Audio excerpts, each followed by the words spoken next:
ओम शांति। 31 मई 2024 बाबा के महावाक्य। मीठे बच्चे, बाप आए हैं कांटों को फूल बनाने। सबसे बड़ा कांटा है देह अभिमान। इससे ही सब विकार आते हैं।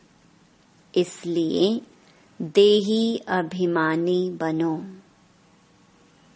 प्रश्न: भक्तों ने बाप के किस कर्तव्य को न समझने के कारण सर्वव्यापी कह दिया है? उत्तर: बाप बहुरूपी है। जहाँ आवश्यकता होती सेकंड में किसी भी बच्चे में प्रवेश कर सामने वाली आत्मा का कल्याण कर देते हैं। भक्तों को साक्षात्कार करा देते हैं। वह सर्वव्यापी नहीं, लेकिन बहुत तीखा रॉकेट है। बाप को आने जाने में देरी नहीं लगती। इस बात को न समझने के कारण भक्त लोग सर्वव्यापी कह देते हैं। ओम शांति।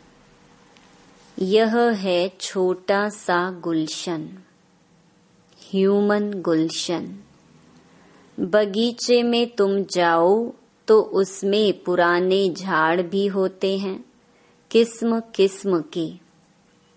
कहाँ मुखड़ियाँ भी होती हैं, कहाँ आधी खिली हुई मुखड़ियाँ होती हैं। यह भी बगीचा है ना। अब यह तो बच्चे जानते हैं। यहाँ आते हैं कांटों से फूल बनने। श्रीमत से हम कांटे से फूल बन रहे हैं। कांटे जंगल के हैं, फूल बगीचे में होते हैं। बगीचा है स्वर्ग, जंगल है नरक। बाप भी समझाते हैं, यह है पतित कांटों का जंगल, वह है फूलों का बगीचा। फूलों का बगीचा था, वह अभी फिर कांटों का जंगल बना है। देह अभिमान है सबसे बड़ा कांटा। उसके बाद फिर सब विकार आते हैं। वहाँ तो तुम देही अभिमानी रहते हो। आत्मा में ज्ञान रहता है। अभी हमारी आयु पूरी होती है।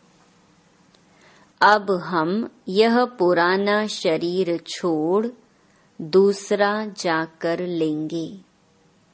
साक्षात्कार होता है, हम गर्भ महल में जाकर विराजमान होंगे। फिर मुखड़ी बनकर मुखड़ी से फूल बनेंगे। यह आत्मा को ज्ञान है। सृष्टि चक्र कैसे फिरता है, यह ज्ञान नहीं है।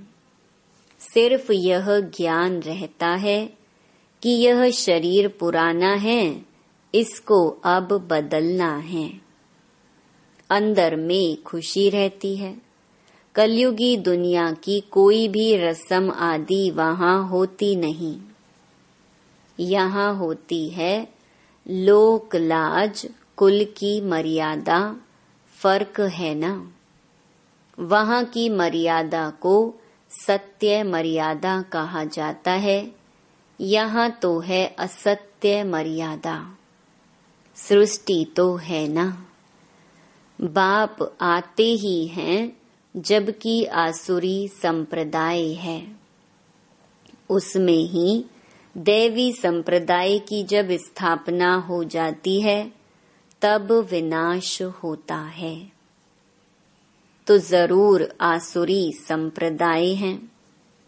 उसमें ही दैवी गुण वाली संप्रदाय स्थापन हो रही है। यह भी समझाया है, योग बल से तुम्हारे जन्म जन्मांतर के पाप नष्ट होते हैं। इस जन्म में भी जो पाप किए हैं, वह भी बताने पड़े। उसमें भी खास है विकार की बात। याद में है बल, बाप है सर्वशक्तिमान। तुम जानते हो जो सर्व का बाप है, उनके साथ योग लगाने से पाप भस्म होते हैं। यह लक्ष्मी नारायण सर्वशक्तिमान है ना। सारी सृष्टि पर इनका राज्य है। वह है ही नई दुनिया, हर चीज नई। अब तो जमीन ही कलराठी हो गई है। अभी तुम बच्चे नई दुनिया के मालिक बनते हो, तो इतनी खुशी रहनी चाहिए। जैसे स्टूडेंट वैसे खुशी भी जास्ती होगी। तुम्हारी यह है ऊंच ते ऊंच यूनिवर्सिटी। ऊंच ते ऊंच पढ़ाने वाला है। बच्चे पढ़ते भी हैं ऊंच ते ऊंच बनने के लिए। तुम कितना नीच थे, एकदम नीच से फिर ऊंच बनते हो। बाप खुद ही कहते हैं तुम स्वर्ग के लायक थोड़े ही हो। अपवित्र वहां जा ना सके। नीचे हैं तब तो ऊंच देवताओं के आगे उन्हों की महिमा गाते हैं। मंदिरों में जाकर उन्हों की ऊंचाई और अपनी नीचता का वर्णन करते हैं। फिर कहते हैं रहम करो तो हम भी ऐसे ऊंच बने। उन्हों के आगे माथा टेकते हैं तो वह भी मनुष्य, परंतु उनमें दैवी गुण हैं। मंदिरों में जाते हैं, उन्हों की पूजा करते हैं कि हम भी उन्हों जैसे बने। यह कोई को पता नहीं है कि उन्हों को ऐसा किसने बनाया। तुम बच्चों की बुद्धि में सारा ड्रामा बैठा हुआ है। कैसे इस दैवी झाड़ का सैपलिंग लगता है। बाप आते भी हैं संगम युग पर। यह पतित दुनिया है, इसलिए बाप को बुलाते हैं, हमको आकर पतित से पावन बनाओ। अभी तुम पावन होने के लिए पुरुषार्थ करते हो। बाकी सब हिसाब किताब चुकतू कर चले जाएंगे शांति धाम। मन मनाभव का मंत्र है मुख्य, जो तुमको बाप देते हैं। गुरु लोग तो ढेर के ढेर हैं, कितने मंत्र देते हैं। बाप का है ही एक मंत्र। बाप ने भारत में आकर मंत्र दिया था, जिससे तुम देवी देवता बने थे। भगवानुवाच है ना। वो लोग भल श्लोक आदि कहते हैं, परंतु अर्थ कुछ भी नहीं समझते। तुम अर्थ समझा सकते हो। कुंभ के मेले में जाते हैं, वहां भी तुम सबको समझा सकते हो। यह है पतित दुनिया, नरक। सतयुग पावन दुनिया थी, जिसको ही स्वर्ग कहा जाता है। पतित दुनिया में कोई पावन हो न सके। मनुष्य गंगा स्नान कर पावन होने के लिए जाते हैं, क्योंकि समझते हैं शरीर को ही पावन बनाना है। आत्मा तो सदैव पावन है ही। आत्मा सो परमात्मा कह देते हैं। तुम लिख भी सकते हो, आत्मा पवित्र होगी ज्ञान स्नान से, न कि पानी के स्नान से। पानी का स्नान तो रोज करते रहते हैं। जो भी नदियां हैं उनमें रोज स्नान करते रहते हैं। पानी भी वही पीते हैं। अब पानी से ही सब कुछ किया जाता है। बातें कितनी सहज हैं, परंतु किसकी भी बुद्धि में आती नहीं है। ज्ञान से ही सद्गति होती है सेकंड में। फिर कहते हैं ज्ञान इतना अथाह है, जो सारा समुद्र शाही बनाओ, जंगल को कलम बनाओ, धरती को कागज बनाओ तो भी अंत नहीं हो सकता। बाप भिन्न भिन्न पॉइंट्स तो रोज समझाते रहते हैं। बाप कहते हैं आज तुमको बहुत गुह्य बातें सुनाता हूँ। बच्चे कहते हैं पहले क्यों नहीं सुनाया? अरे पहले कैसे सुनाएंगे? कहानी शुरू से लेकर नंबर वार सुनाएंगे ना। पिछाड़ी का पार्ट पहले कैसे सुना सकेंगे? यह भी बाप सुनाते रहते हैं। यह सृष्टि चक्र के आदि मध्य अंत का राज तुम जानते हो। तुमसे कोई भी पूछे तो तुम झट रिस्पॉन्स कर सकते हो। तुम्हारे में भी नंबरवार हैं जिनकी बुद्धि में बैठा हुआ है। तुम्हारे पास आते हैं, पूरा रिस्पॉन्स नहीं मिलता है तो बाहर जाकर कहते हैं यहाँ तो पूरी समझानी नहीं मिलती है। फालतू चित्र रखे हैं इसलिए उन्हें समझाने वाले बड़े अच्छे चाहिए, नहीं तो वह भी पूरा समझते नहीं हैं। समझाने वाले भी पूरा नहीं तो जैसे को तैसा मिला। बाप कहते हैं कहाँ कहाँ हम देखते हैं आदमी बड़ा समझदार है, बच्चे इतने शुरूढ़ होशियार नहीं हैं, तो फिर हम ही उनमें प्रवेश कर मदद कर लेते हैं, क्योंकि बाप तो है बहुत छोटा रॉकेट।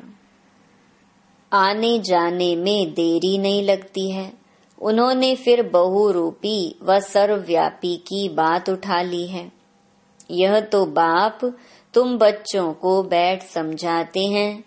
कोई कोई आदमी अच्छे होते हैं तो उन्हों को समझाने वाले भी ऐसे चाहिए। आजकल तो कोई छोटेपन से भी शास्त्र कंठ कर लेते हैं, क्योंकि आत्मा संस्कार ले आती है। कहाँ भी जन्म ले फिर वहाँ वेद शास्त्र आदि पढ़ने लग पड़ेंगे। अंतमति सुगति होती है ना। आत्मा संस्कार ले जाती है ना। अभी तुम बच्चे समझते हो, आखिर वह दिन आया आज जो स्वर्ग के द्वार सच सच खुलते हैं। नई दुनिया की स्थापना, पुरानी दुनिया का विनाश होना है। मनुष्यों को तो यह भी पता नहीं कि स्वर्ग नई दुनिया में होता है। तुम बच्चे ही जानते हो। हम सच्ची सच्ची सत्यनारायण की कथा व अमरनाथ की कथा सुन रहे हैं। है एक ही कथा, सुनाई भी एक ने है, फिर उसके शास्त्र बनाए हैं। दृष्टांत सब तुम्हारे हैं जो फिर भक्ति मार्ग में उठा लिए हैं। तो संगम पर बाप ही आकर सब बातें समझाते हैं। यह बड़ा भारी बेहद का खेल है। इसमें पहले है सतयुग, त्रेता, राम राज्य, फिर होता है रावण राज्य। यह ड्रामा बना हुआ है। इनको अनादि अविनाशी कहा जाता है। हम सब आत्माएं हैं। यह ज्ञान कोई को है नहीं जो तुमको बाप ने दिया है। जो भी आत्माएं हैं उन्हों का पार्ट ड्रामा में नोंधा हुआ है।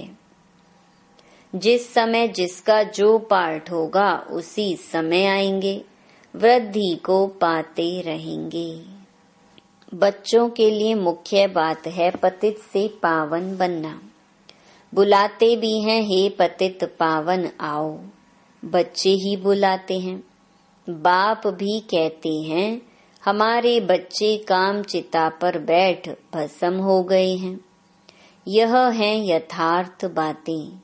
आत्मा जो अकाल है उनका यह तख्त है, लोन लिया हुआ है। ब्रह्मा के लिए भी तुमसे पूछते हैं यह कौन है? बोलो देखो लिखा हुआ है भगवानुवाच। मैं साधारण तन में आता हूँ। वह सजा हुआ श्री कृष्ण ही 84 जन्म ले साधारण बनता है। साधारण ही फिर वह कृष्ण बनता है। नीचे तपस्या कर रहे हैं, जानते हैं हम यह बनने वाले हैं। त्रिमूर्ति तो बहुतों ने देखा है, परंतु उनका अर्थ भी चाहिए ना। स्थापना जो करते हैं फिर पालना भी वही करेंगे। स्थापना के समय का नाम रूप देश काल अलग, पालना का नाम रूप देश काल अलग है। यह बातें समझाने में तो बड़ी सहज हैं। यह नीचे तपस्या कर रहे हैं, फिर यह बनने वाले हैं। यही 84 जन्म ले यह बनते हैं। कितना सहज ज्ञान है सेकंड का। बुद्धि में यह ज्ञान है, हम यह देवता बनते हैं।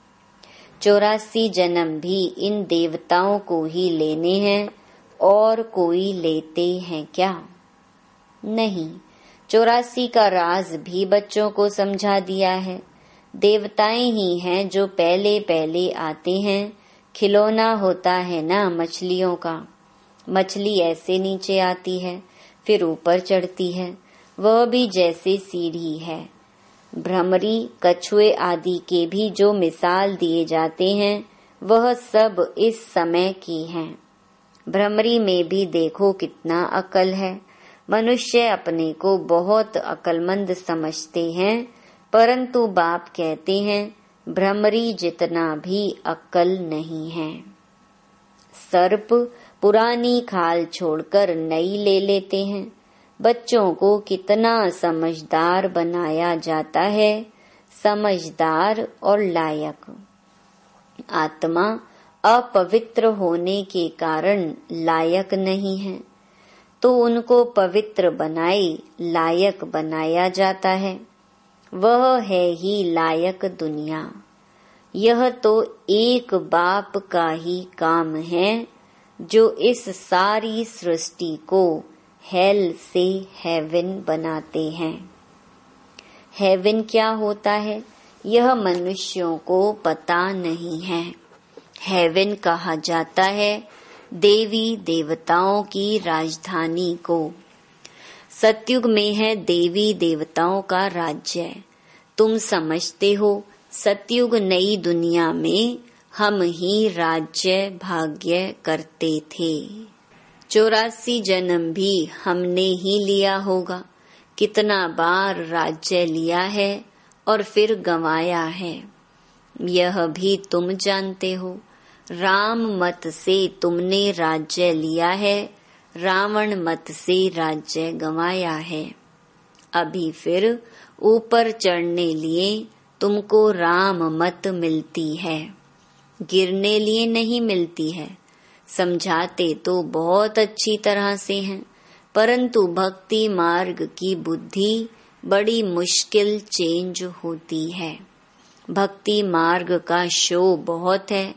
वह है दुबन दलदल, एकदम गले तक उसमें डूब पड़ते हैं। जब सभी का अंत होता है तब मैं आता हूँ, सभी को ज्ञान से पार ले जाता हूँ। मैं आकर इन बच्चों द्वारा कार्य कराता हूँ। बाबा के साथ सर्विस करने वाले तुम ब्राह्मण ही हो, जिनको खुदाई खिदमतगार कहा जाता है। यह सबसे अच्छे ते अच्छी खिदमत है। बच्चों को श्रीमत मिलती है, ऐसे ऐसे करो, फिर उनसे छांट कर निकलेंगे। यह भी नई बात नहीं है। कल्प पहले भी जितने देवी देवता निकले थे वही निकलेंगे। ड्रामा में नोंद है। तुमको सिर्फ पैगाम पहुंचाना है बहुत सहज। तुम जानते हो भगवान आते ही हैं कल्प के संगम पर, जबकि भक्ति फुल फोर्स में है। बाप आकर सबको ले जाते हैं। तुम पर अभी बृहस्पति की दशा है, सब स्वर्ग में जाते हैं, फिर पढ़ाई में नंबरवार होते हैं। कोई पर मंगल की दशा, कोई पर राहु की दशा बैठती है। अच्छा, मीठे मीठे सिकिलधे बच्चों प्रति मात पिता बाप दादा का याद प्यार और गुड मॉर्निंग। रूहानी बाप की रूहानी बच्चों को नमस्ते। धारणा के लिए मुख्य सार। पहला, लायक और समझदार बनने के लिए पवित्र बनना है। सारी दुनिया को हेल से हेवन बनाने के लिए बाप के साथ सर्विस करनी है। खुदाई खिदमतगार बनना है। दूसरा, कलयुगी दुनिया की रस्म रिवाज, लोक लाज, कुल की मर्यादा छोड़ सत्य मर्यादाओं का पालन करना है। दैवी गुण संपन्न बन दैवी संप्रदाय की स्थापना करनी है। वरदान, अपवित्रता का अंश, आलस्य और अलबेलेपन का त्याग करने वाले संपूर्ण निर्विकारी भव। दिनचर्या के कोई भी कर्म में नीचे ऊपर होना, आलस्य में आना या अलबेला होना, यह विकार का अंश है, जिसका प्रभाव पूजनीय बनने पर पड़ता है। यदि आप अमृत वेले स्वयं को जागृत स्थिति में अनुभव नहीं करते, मजबूरी से व सुस्ती से बैठते हो, तो पुजारी भी मजबूरी व सुस्ती से पूजा करेंगे। तो आलस्य व अलबेलापन का भी त्याग कर दो, तब संपूर्ण निर्विकारी बन सकेंगे। स्लोगन, सेवा भले करो लेकिन व्यर्थ खर्च नहीं करो। ओम शांति।